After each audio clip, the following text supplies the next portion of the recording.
Welcome to American National Government. In this course, you will discuss the purpose, structure, and evolution of United States government. I'm Jordan O'Connell, History and Government Instructor at Northeast Iowa Community College. This lecture distills a decade of my written notes taken from American Government, Roots and Reform, American Government by Lenz and Holman, and our course-assigned OpenStax American Government textbook. This lecture focuses on natural rights, federalism, and separation of powers. The core question is this: how do natural rights survive when federalism and separated powers give different officials competing tools to claim they are protecting liberty? The core competency is to explain the principles of natural rights, federalism, and the separation of powers as outlined in America's founding documents. What happens to natural rights when Congress, the president, the courts, and the states all claim they are protecting liberty while each one holds a different constitutional tool? That is the pressure point at the beginning of American government. Rights language sounds generous in a declaration. It becomes dangerous, expensive, and concrete once officials must decide who can tax, who can command troops, who can veto a bill, who can hear a lawsuit, and who can override a state measure that collides with national law. The Declaration of Independence, adopted on July 4th, 1776, made a claim about legitimacy before it made a plan for administration. It says governments derive their just powers from the consent of the governed. That sentence is a theory of authority. It tells the world that power alone cannot legitimate rule. The same document names life, liberty, and the pursuit of happiness as rights that precede government. In constitutional terms, that is explosive language. If rights come first, then government can be judged, resisted, and redesigned when it fails the task for which it was created.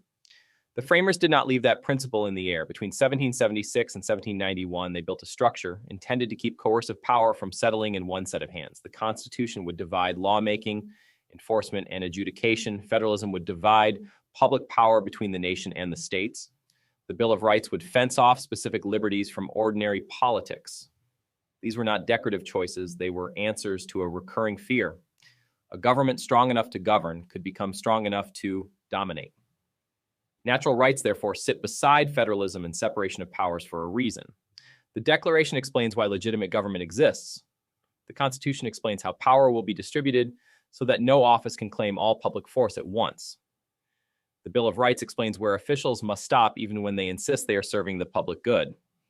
The American founding put all three arguments into the same political settlement and left later generations to discover whether they could survive the same Constitution without tearing one another apart.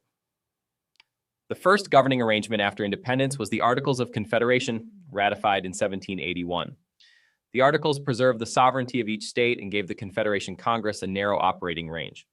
Congress could declare war, conduct diplomacy, coin money, and request funds from the states. It could not tax individuals directly. It could not regulate interstate or foreign commerce with the same reach later granted to Congress under the Constitution. It had no separate executive branch to carry laws out and no national judiciary to impose uniform interpretation. In institutional terms, the Union had claims but few instruments. Those limits became visible quickly.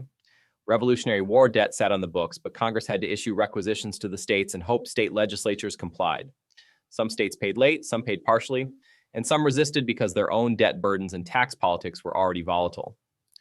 British troops remained in northwestern forts after the Treaty of Paris because the Confederation government could not reliably enforce treaty obligations on the states. Congress tried to secure commercial reciprocity abroad, but foreign governments saw a loose league that could negotiate and still fail to make its members obey.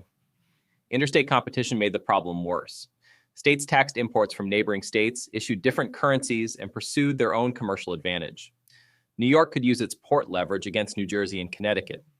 Virginia and Maryland clashed over navigation and trade on the Potomac until the Mount Vernon Conference of 1785 produced a limited settlement. That meeting did more than solve a regional dispute. It showed nationalists such as James Madison that the states could sometimes negotiate, but it also showed how many issues escaped any stable national referee. The Annapolis Convention of September 1786 exposed the same point from another angle. Only 5 states sent delegates, far too few to rewrite the Confederation system. Yet the meeting still proved consequential because the delegates, including Alexander Hamilton and Madison, issued a call for a broader convention in Philadelphia. Their complaint was administrative as much as ideological. The Union lacked a reliable system for commerce, revenue, and coordinated law. A Republican people might have won independence and still lose the capacity to govern. Shays' rebellion in western Massachusetts from 1786 into early 1787 hardened that judgment. Farmers burdened by debt, taxes, and foreclosure pressure shut courts to block property seizures. Governor James Bowdoin struggled to respond because the state militia system was uneven and regular national force did not exist. Creditors read the crisis as a warning about disorder.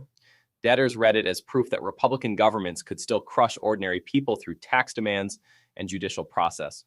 Both sides were arguing about authority, but neither side could ignore the weakness of the larger union while the conflict unfolded.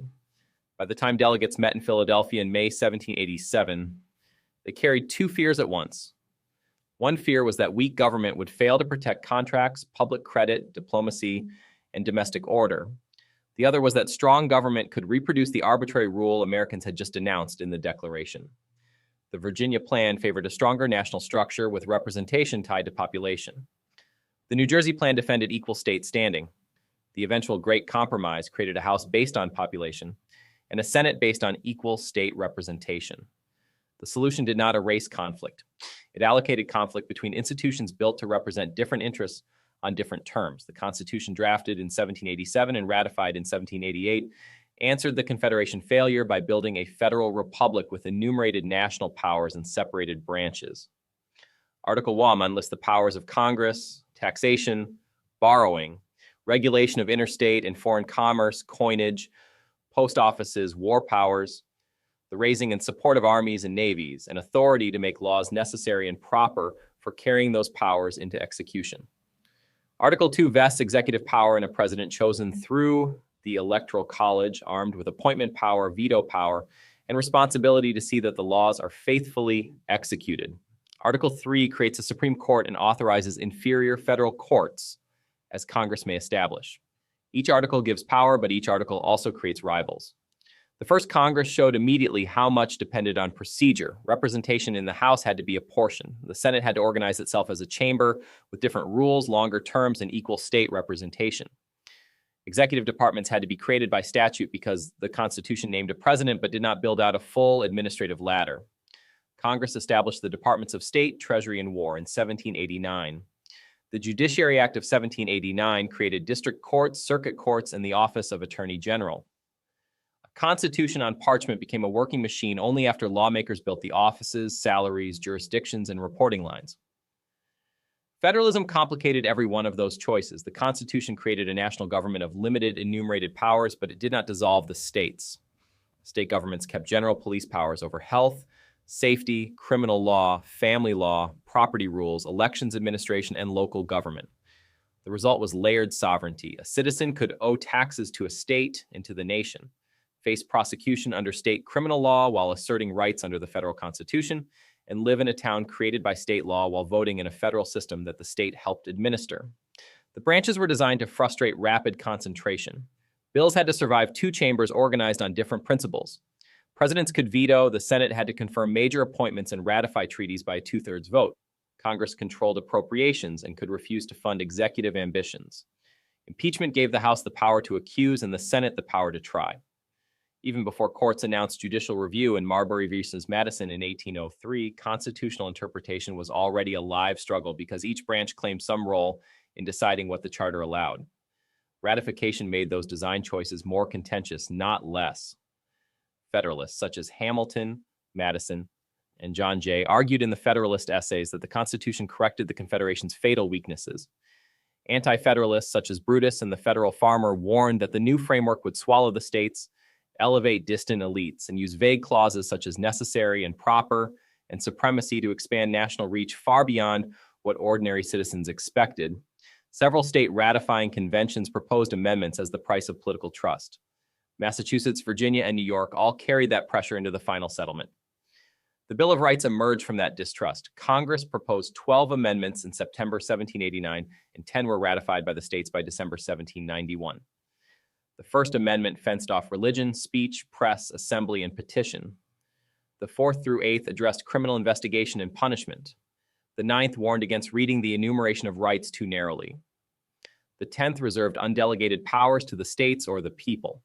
These amendments did not replace structure. They tightened structure by attaching specific prohibitions to the new government's operating authority. James Madison gave the cleanest summary of the constitutional gamble in Federalist number 51. Government must control the governed and also oblige itself to control itself. That sentence explains why American institutions repeat power while splitting it. Congress legislates, but the president participates through the veto. The president enforces, but Congress authorizes offices and money. Courts decide cases, but Congress can define lower court jurisdiction, and the president appoints judges with Senate consent. The constitutional order, therefore, turns liberty into a struggle over procedure. That was the point. The Declaration of Independence and the Constitution were written for different rooms, different audiences, and different political emergencies. In Philadelphia, in the summer of 1776, the Continental Congress needed a justification for rebellion that could travel across colonies and across the Atlantic. Thomas Jefferson's draft and Congress's revisions therefore speak in accusation and principle. The indictment against George III lists armies, taxes, judges dependent on the crown, and legislatures obstructed or dissolved. The key phrases, their just powers from the consent of the governed and the right to alter or abolish, were chosen because Congress needed to explain why resistance could be lawful rather than treasonous. 11 years later, the Philadelphia Convention had a different assignment. The delegates had moved beyond defending revolution. They were allocating coercive power inside a new regime. The Constitution, therefore, sounds colder. Article 1 lists powers and procedures. Article 2 defines an executive office and its method of selection. Article 3 creates a judiciary. The preamble begins, "We the people," but what follows is not a sermon about liberty. It is a jurisdictional map. The Constitution assumes that rights and consent are politically necessary, but it refuses to trust principle without machinery. That is why the two documents can appear to clash and still belong to the same founding. The Declaration sets a moral measure above office holders. The Constitution builds office holders into a structure meant to keep any one of them from claiming unchecked authority. The Bill of Rights, drafted under ratification pressure, hardens that settlement further. Congress shall make no law is not decorative phrasing. It is a direct prohibition written because too many Americans believe the new central government would otherwise talk about liberty while consolidating power. These texts became tactical weapons in later struggles because they left usable language behind. Abolitionists quoted the Declaration's rights language against slavery. Suffrage advocates read the founding promise back against exclusion. Courts and litigants used the Bill of Rights and later the 14th Amendment to test police searches, criminal prosecutions, and censorship. That durability is precisely why the source tension carries force. The founding left Americans with two permanent questions at once: what rights justify government, and which institutions can be trusted to protect them when power, fear, and self-interest start pulling in different directions? The practical result of the founding design is a government that almost never acts through a single, uncontested line of command. Congress must legislate through bicameral agreement. The president must execute through departments Congress funds and regulates. Courts can slow or redirect policy through interpretation. States still control large domains of daily law and can resist, cooperate, or litigate. Citizens inherit liberty and frustration together because the system was built to make domination difficult, not to make action easy. That structure created durable arguments the framers could not resolve for later generations. Rights language in the Declaration reached further than the political community of 1776. Federalism preserved state authority even when states defended oppression. Separation of powers slowed faction and also slowed correction. The Bill of Rights blocked certain abuses and still required judges, legislators, executives, and litigants to decide what each protection meant in concrete cases. The conflict survives because every founding safeguard carries a cost. National power can protect rights against local abuse and can also threaten local self-government. State power can preserve community control and can also shield local majorities from national correction. Judicial review can restrain lawless officials and can also move decisive questions into a small body of unelected judges. Constitutional delay can save liberty from panic and can also leave injured people waiting while procedure congratulates itself. So the founding principles remain alive because none of them ends the argument. Natural rights tell citizens what government owes them. Federalism and separated powers tell citizens that no single office will deliver that promise on its own schedule. When those principles collide in practice, the system does not hand down a painless answer. It asks whether liberty is safer in divided institutions or whether divided institutions become the excuse officials use while rights remain violated in plain sight. If you're curious how I'm using AI to build these lectures and reshape higher education, visit thelibertytolearn.com. I'll see you in class.